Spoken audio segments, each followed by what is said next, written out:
अजीम शान जो है वो आजम खान है।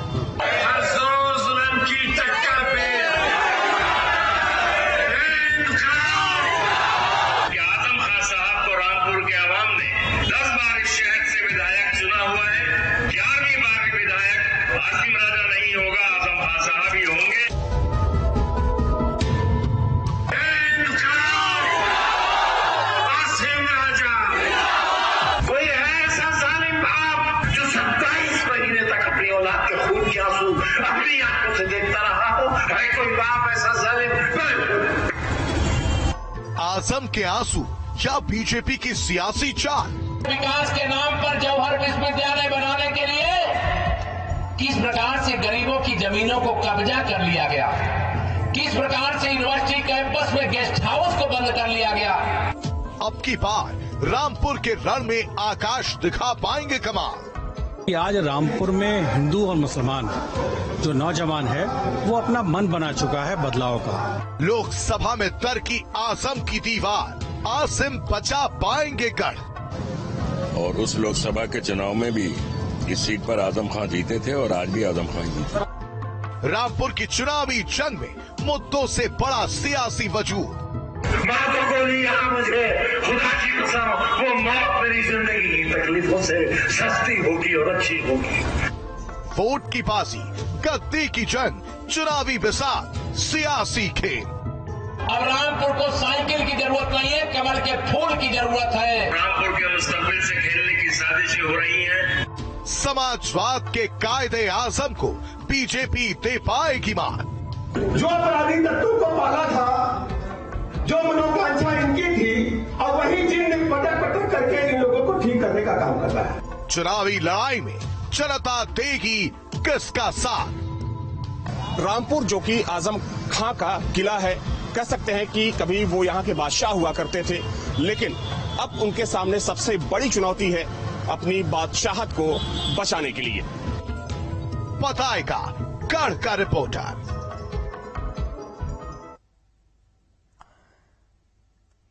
नमस्कार, न्यूज स्टेट स्पेशल में गढ़ के रिपोर्टर के साथ मैं हूं आपके साथ पूजा खंडूरी। रामपुर वो शहर जिसे सियासत में आजम के नाम से जाना जाता है, जहां सत्ता किसी की भी रही हो, 26 साल से सल्तनत आजम की ही रही है। यूपी मोदी लहर के साथ बही हो या योगी के साथ, लेकिन रामपुर के कायदे आजम के साथ आजम खा ही रहे हैं। लेकिन रामपुर सदर सीट पर उपचुनाव को लेकर अब हालात बदलने का दावा किया जा रहा है। कहा जा रहा है कि रामपुर की हवा बदल रही है।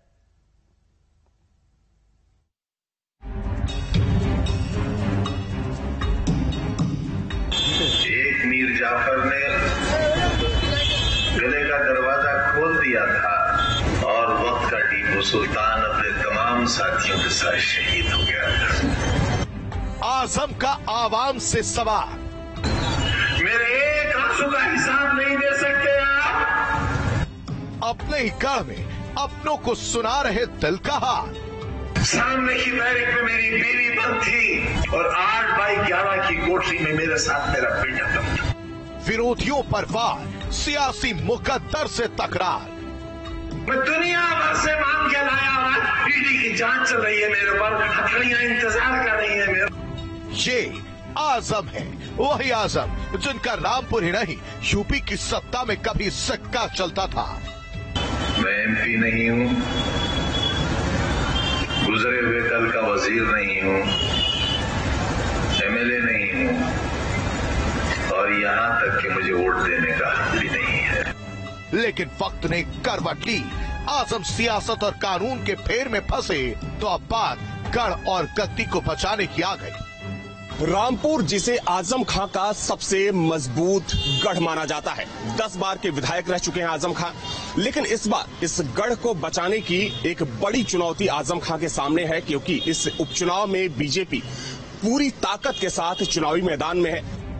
रामपुर की लड़ाई से आजम परिवार दूर है, खुद आजम खान लड़ाई से सीधे तौर पर बाहर है, लेकिन उनकी विरासत को बचाने की जिम्मेदारी गरीबी आसिम रजा पर है। सपा सीट हारी नहीं है। यहाँ के प्रशासन ने एक बड़ा षड्यंत्र करके भारतीय जनता पार्टी के प्रत्याशी को सर्टिफिकेट दे दिया, 100 कार्ड उसे जितवा दिया है। लेकिन 37 विधानसभा रामपुर के मतदाताओं ने हमेशा आजम खां का समर्थन किया है और उस लोकसभा के चुनाव में भी इस सीट पर आजम खां जीते थे और आज भी आजम खां ही जीते। समाजवादी पार्टी के टिकट पर आसिम रजा का मुकाबला बीजेपी की तरफ से दावेदारी ठोक रहे आकाश सक्सेना से है। आजम की सल्तनत को कानूनी दांव-पेच से तबाह कर चुके आकाश अब उनके गढ़ को जीतने का दावा कर रहे हैं। इस बार रामपुर में इतिहास रचने जा रहा है और रामपुर का चुनाव वो देश में जिस तरीके से जो उसका परिणाम आएगा वो देश देखेगा। उसकी वजह सबसे बड़ी ये है कि आज रामपुर में हिंदू और मुसलमान जो नौजवान है वो अपना मन बना चुका है बदलाव का। आजम के लिए गढ़ की लड़ाई मुश्किल इसलिए भी है, उनके अहम सिपाही अब साथ छोड़ बीजेपी का दामन थाम चुके हैं।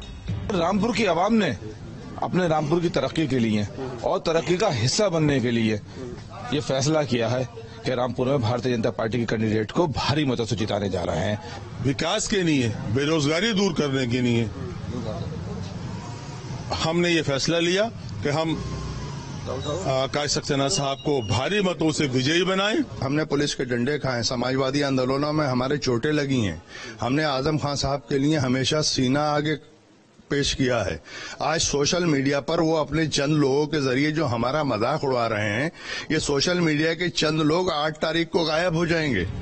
हाल के चुनावी नतीजों और रणनीति को देखा जाए तो बीजेपी के लिए आजम के गढ़ को जीतना मुश्किल नहीं, ये डर खुद आजम को भी है कि वो इलेक्शन कमीशन से ये निवेदन करें कि भारतीय जनता पार्टी के कैंडिडेट को जीता हुआ घोषित किया जाए। चुनाव की क्या जरूरत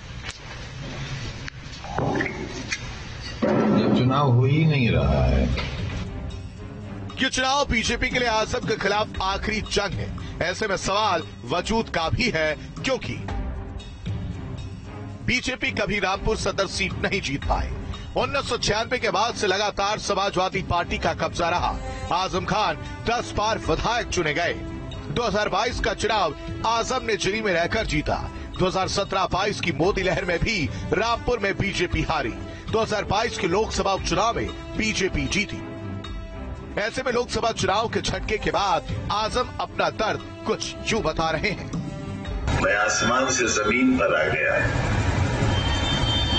वो आसमान जो कभी मेरा था, वो जमीन जो कभी मेरी थी, आपने न आसमान का लिहाज किया और न जमीन का लिहाज किया।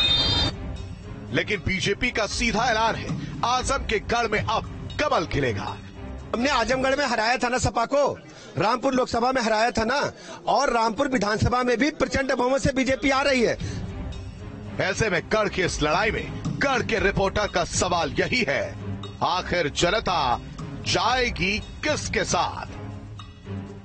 रामपुर सदर वो सीट रही है जहां पर भाजपा अब तक चुनाव नहीं जीत पाई है, तो भाजपा के लिए ये एक बड़ी चुनौती है। लेकिन फिर भी जो पहले यहां चुनाव दिखता था कि एक तरफा माहौल, तो अब हवा बदल चुकी है और इस बात को भारतीय जनता पार्टी भी बखूबी जानती है और शायद यही वजह है कि बीजेपी इस मौके को अपने हाथ से जाने नहीं देना चाहती।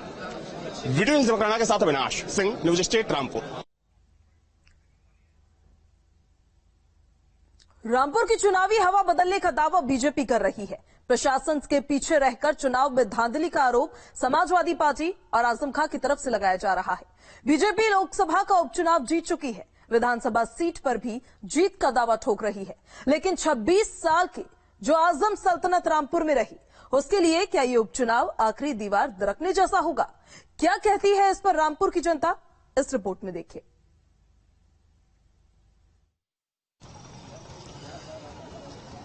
रामपुर वो शहर है जहां पर कभी आजम खां की बादशाहत हुआ करती थी, लेकिन सियासी पंडितों का मानना है कि आजम खां की बादशाहत अब खतरे में है, क्योंकि इस बार जो उपचुनाव होना है, इस उपचुनाव की जो लड़ाई है वो काफी दिलचस्प हो चुकी है। कि ये रामपुर का किला है, काफी पुराना किला है और यहाँ के कुछ लोग हैं मेरे साथ। चूंकि हम ये जानने की कोशिश कर रहे हैं कि जो रामपुर आजम खां का सबसे मजबूत गढ़ माना जाता है, कहा जा रहा है कि इस बार उनका गढ़ खतरे में है। क्या नाम है आपका? राजू सुमन। राजू जी, ये बताइए कि आजम खां 10 बार के विधायक रहे यहां से। हालांकि इस बार जो लड़ाई, चूंकि उपचुनाव है, लेकिन उपचुनाव में इतना दिलचस्प मुकाबला कभी देखने को नहीं मिला था। आखिर ऐसा क्यों हो रहा है? लड़ाई कहाँ है इसमें? मैं आपके माध्यम से अवगत कराना चाहता हूं कि रामपुर में लड़ाई कहाँ है। अच्छा, आपको लगता है लड़ाई है ही नहीं?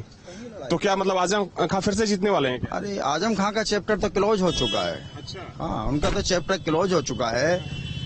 जिस उनका वोट डालने वाली सूची में से नाम चुनाव आयोग ने, चूंकि आपको मालूम ही है, जब हटाया गया था तो उनका चैप्टर क्लोज हो गया था। लेकिन जो आसिम राजा हैं उनके काफी करीबी माने जाते हैं। कहा जाता है कि भले ही आसिम राजा चुनाव लड़ रहे हैं लेकिन सब कुछ आजम खां का ही। नहीं तो स्वाभाविक सी बात है कि सपा के अंदर जो कैंडिडेट इनका होता है वो इनका अपना ये सपा का ही होगा। स्वाभाविक सी बात है, इनके पास अभी पिछले 10 बार के विधायक रहे, इनके पास कोई कैंडिडेट ऐसा था ही नहीं कि किसी को रामपुर में चुनाव लड़ाते हैं। और लोगों से भी बातचीत कर लेते हैं। इनकी बात कर रहा हूं। इन्होंने कहा, बोल रहे हैं कि विकास पर लोग वोट करेंगे, लेकिन देखा जाए तो सदर सीट पर 50% से ज्यादा जो आबादी है वोटरों की, वो मुस्लिम आबादी है। तो आपको लगता है कि बीजेपी जीत पाएगी ये सीट? बीजेपी जीत पाएगी ये सीट, क्योंकि हमारे जो मुस्लिम भाई हैं, हमारे मुख्य प्रधानमंत्री ने मुस्लिम वोटर्स को परंपरागत वोटर नहीं माना जाता है बीजेपी का। इस बार माना जाएगा, क्योंकि हमारे रामपुर में 18,000 विकास बने हैं आवास योजना, प्रधानमंत्री आवास योजना, जिसमें 14,000 प्रधानमंत्री योजना बनी है हमारे मुस्लिम भाइयों की बनी है। अगर वो चाहेंगे कि उनका सिर के ऊपर छत आई है, वो समझेंगे तो 100% वोट देंगे। अच्छा, आपका क्या नाम है? जी, नईम खां कहते हैं मुझे। नईम खां जी, ये बताइए कि अभी आपने सुना इन लोगों की बातें, आजम खां का गढ़ क्यों कहा जाता है रामपुर को? कहा जाता है कि उनका गढ़ है, किला है, वो यहाँ के बादशाह हुआ करते थे कभी, ऐसा क्यों है? बादशाह हुआ नहीं करते थे वो, उनकी बादशाहत आज भी है और पब्लिक में थोड़ी मुखालफत है।